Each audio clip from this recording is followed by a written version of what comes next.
Did you know that 90% of your potential customers will read a review before deciding to do business with you? Greg shares how you can turn your online reviews into assets for your business and help you grow. He says how you handle feedback, both positive and negative, shows others how well you handle your business and yourself. So please stick around and enjoy the show.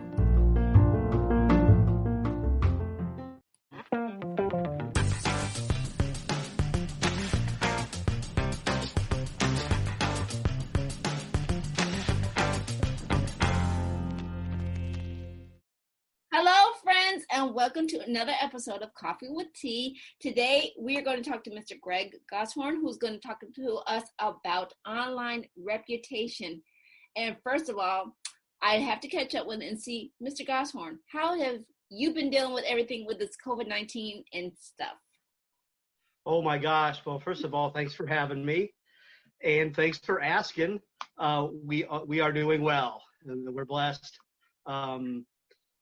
The family is good, and actually business is pretty good. You know, the stuff we do is essential to virtually every business, and we're also blessed to have a client base, and a lot of them are doing well. They are in essential industries. So thank you so much for doing well. And as it seems like many are, though some are struggling.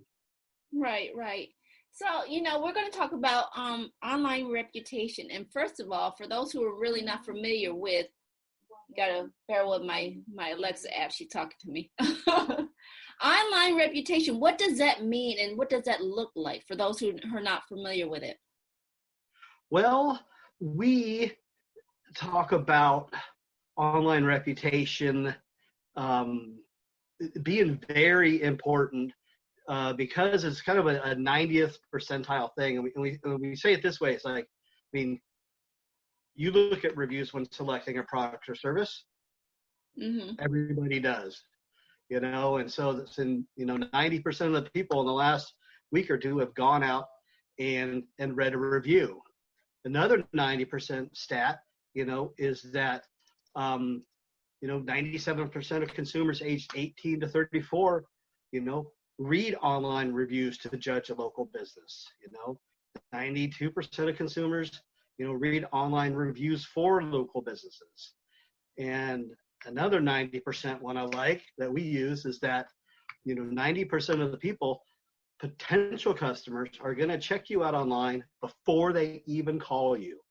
So you never even get a chance to talk to them because they looked you up and you didn't you weren't the obvious choice, right? You didn't have a compelling online reputation. And so I don't know exactly what that means. We have some ideas, there's numbers out there that talk about, people look at 10 reviews before making a decision. And they want to see probably 6 to 10 reviews before you could even be trusted, right? And these are good reviews, right? You might have some bad ones. Right. We can talk about that. They're an opportunity for the business, but in some things that we talk about and others do too is that without at least a half a dozen 5-star reviews, your business isn't even trusted by some of the consumers out there. Wow.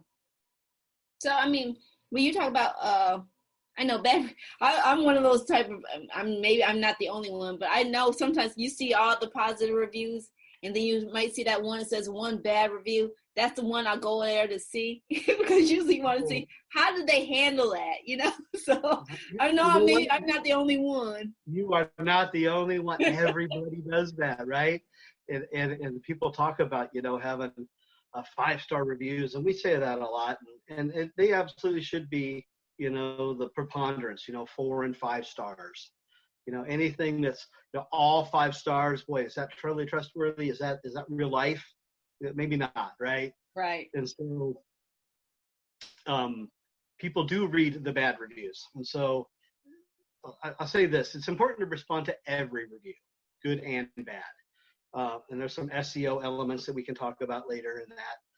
But to answer your question, yes, especially respond to the negative reviews.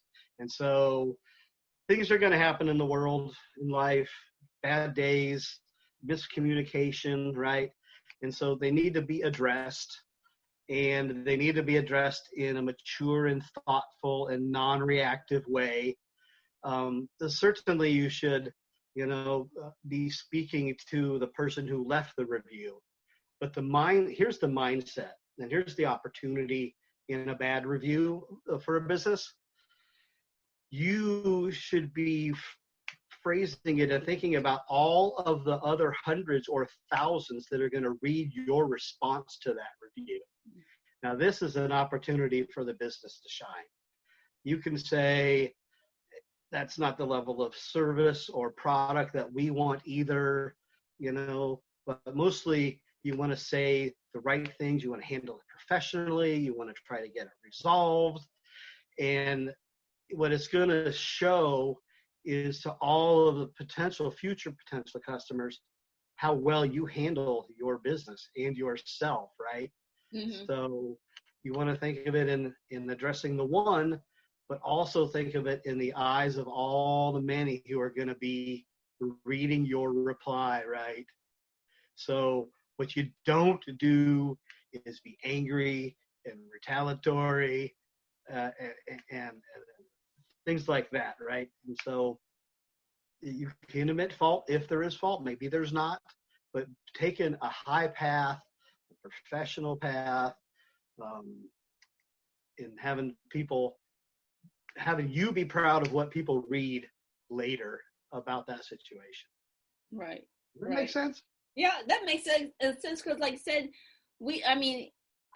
I use a lot of examples from when I used to run my eBay shop, and we get a bad customer review, and you're like, oh my God, my business is ruined, but it's really not. It's something you can learn from it if you take that from that perspective. Is that basically what it's similar to? Yeah. Well, yeah. See, that is really an enlightened point of view, right? Rather than being reactive to the one thing, you are getting real feedback from your customers, right? And hopefully, maybe they expose something that was wrong, in your business or your delivery company or whatever it is. A conscientious, thoughtful business owners, as I think the dang mass majority of them are, want to do right, by their customers, and feedback from the customers is almost the most direct path. Right.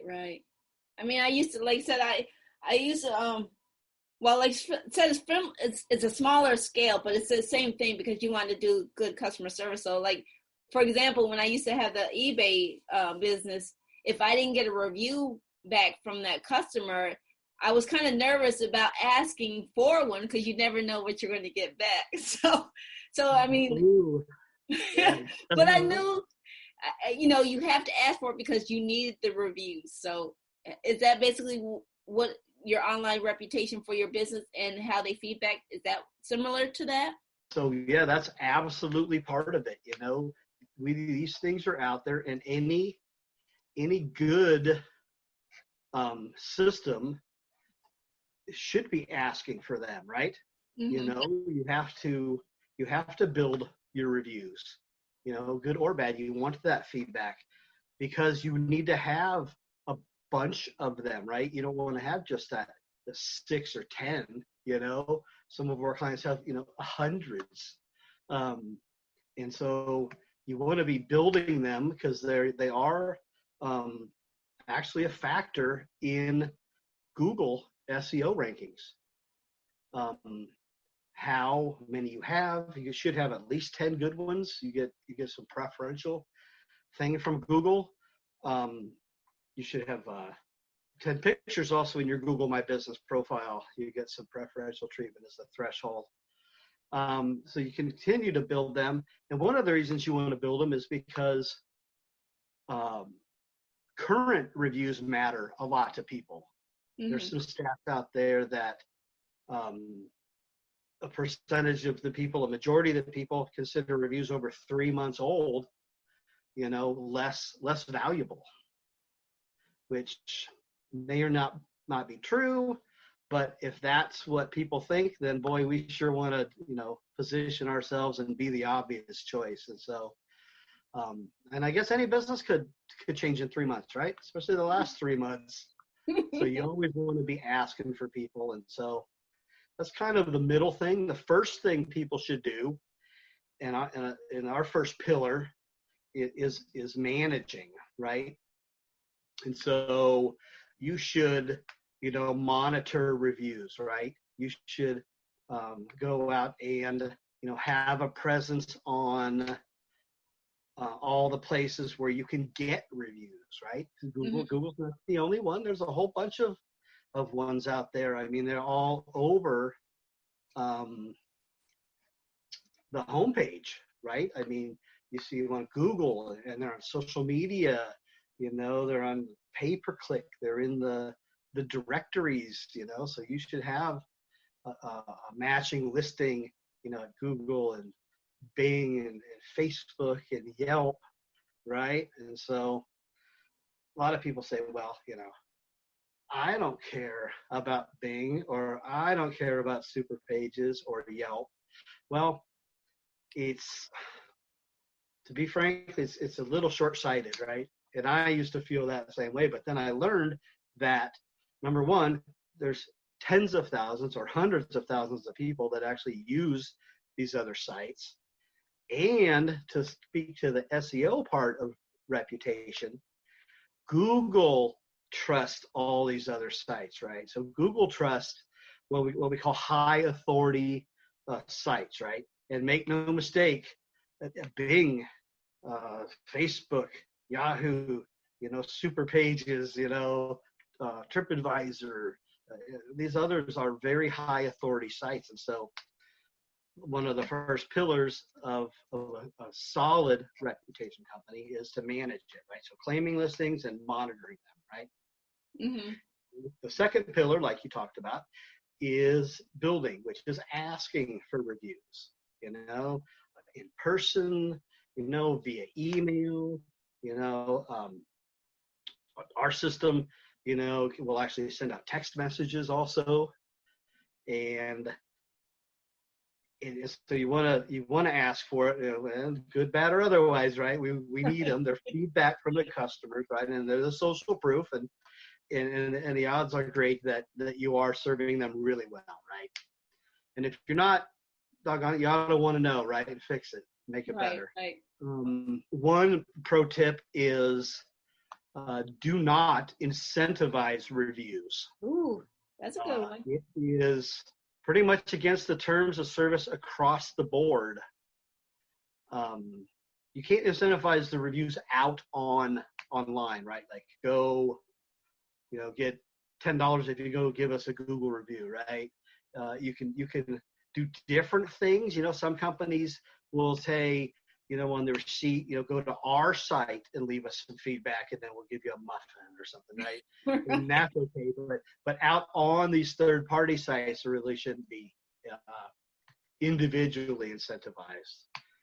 Some people do run a contest, that everybody who leaves a review, will have a chance, right? So a chance isn't really a direct, trade for a review.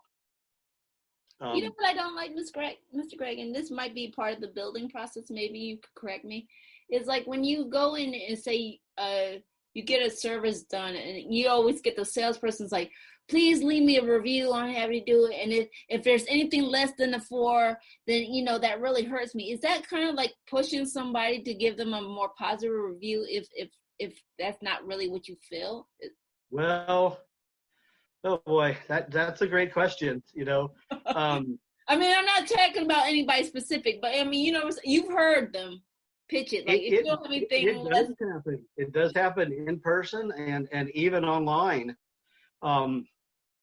If you, some of these sites that, if you're going to give them a low review, then they don't, send you off somewhere, right? Right. There's actually some rules against it called review gating, right? Where they don't want you to do that. Now, Can people say anything they want? Yeah. Can people still do anything they want? Yeah. But a best practice is, to find out if they did bad and to head that off. But there shouldn't be a real process that hard stops that, right? Right. That's back to violating a terms of service, right? Because all of these places, especially Google, which is the big one, right? Their job is to make the best experience for the end user, right? Not the business. They always want to give the best result for that person, which is why Google results are always different. If you do a search, you're going to get different results than if I do the same search. Right. Now, the last pillar, if I can move on, is that okay? Yeah, go ahead. I didn't mean to cut you off. It was on my mind. So let's stay on the last one, on the build one, before we move on, right? So, you should definitely start, with a Google My Business profile, right? And ask your clients. But you can get review links, from Google and Facebook and these other things, and you can put them in email, right? And you can put them in your email signature. You can do a lot of things on how to grow those, right? Because they're the new word of mouth, right? The new public referral. They're really truly an asset to the company, which is why we make them one of the top things that we do, which is why we think they're one of the top things that everybody should do, because they are out there everywhere. They are permanent, right? So we'll talk about building permanent digital assets. If you put your efforts, which we think it's the highest and best use of people's time and energy, money, to do the stuff that's not just gonna go away. Reviews are gonna build up. They're gonna stay there, and so they become an asset to the company, because you can leverage them, right? Every potential consumer, you, me, right? Mm-hmm. You are looking for some social proof, they'll call it, right? You want to know that they're going to take care of you, that you're going to know that they've taken care of other people, right? Everybody has this little trust box in their head they want to check before they feel like they can do business with somebody. And so after you've got these reviews, then you could be proactive and leverage them, and then they become an asset to the company as far as showing them off or marketing them, right? So you can put them on your website, you can put them on social media, you can turn them into images, you can turn them into videos, right? And then they really start working for you. So we're going to come full circle here, right? So the first thing people are going to do when they hear about you, or they saw an ad or whatever it is they're going to go check you out online. And so if you've done all that good work, and first of all, you got to do the good work so you get the good reviews, but we figure people are going to do that, right? They want to do that. Then they've got the reviews, and then when we make an extra next step to show them off, right? So online, on social media, we turn them into images, we turn them into videos, and so that people could go out and see that we're very trustworthy, that we've helped others, that they can kind of check that box, and then at some point they almost come, I wouldn't say they come pre-sold, but if they can see, a whole bunch of people already been super happy with you, then you're a step up, I think, when you walk into the next conversation, when you start to talk to them. Right. So I didn't know, did we hit the last pillar? I didn't mean to cut you off. Yeah, so we did, and that was it. So it's manage, build, and market. Okay. Right? So you got to know what's going on, and then you got to get more, and then you got to leverage them and show them off. Well, like I said, if you're doing good work, it shouldn't be a problem. I guess the biggest thing is just follow up and ask for them, right? Indeed. And so a good system, either homegrown in-house or yours, is to ask for them after, you do business. And so, a good system like ours would have a CRM, a little database, that we can put the people in, and then, 2 hours or 6 hours or a day, whatever's appropriate, for the business, then we can reach out to them and say, hey, Mr. Customer, how do we do, right? Mm-hmm. You could do it manually, but a lot of small businesses are, in the job of doing their business, right? And so they like to outsource this. They don't want to have to follow up on every person, right? And then turn them into, images, and then do all the publishing and make a video, right? And so they could just want to do the work and help the next person, and then help the next person make the decision to become the next customer. Right. Yeah. So you have dropped some really not great wisdom on it and stuff like that, and I love your pro tips. So, but can you believe that we're just about out of time? So, Mr. Greg, where can people find more information about your services and what you do? Oh my gosh! Well, thank you, and we'd sure love to help and call any questions. We'd sure love to have you as a client. And so we have a couple of things that we actually lead. We lead with value, right? We want to lead with value, follow with education, and then partner for success. So if you go to reputation.onlinelocalvideo.com, we have got a dedicated landing page that talks about the reputation, and we have 2 free gifts for the viewers. Oh, okay. One is an ebook, a guide on how to grow your online reputation. Okay. And the other part, and we love that, and people love that too, and it gives them some real actionable things to do, right? Mm-hmm. More than our short conversation. And then secondly, when you start understanding and engaging this, you need to find out, what are people seeing about you? Like, what's the status of your reviews online? So we also offer a complimentary SEO reputation report. Okay. And it will go out and search the major directories and find listings and reviews and recent reviews and negative reviews, and come back and give you like a letter grade. Now, like school, right? I got B-, I got C, I got A, right?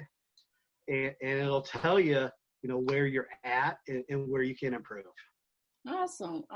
Thank you for the free gifts. And like I said, I want to thank you for being on our guest. Of course, you're always welcome back, because you always got some great knowledge for helping us, our small business owners.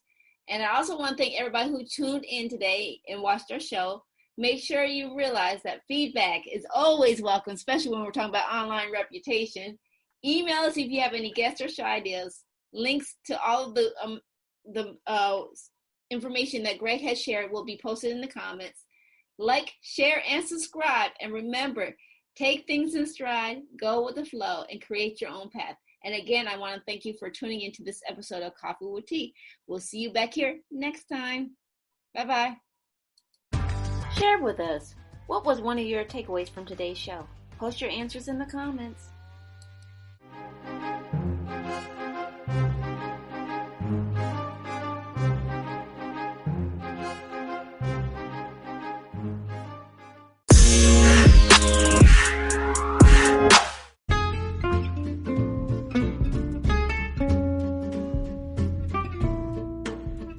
Hi everyone, this is Tanya popping in again to say thank you for listening to today's show.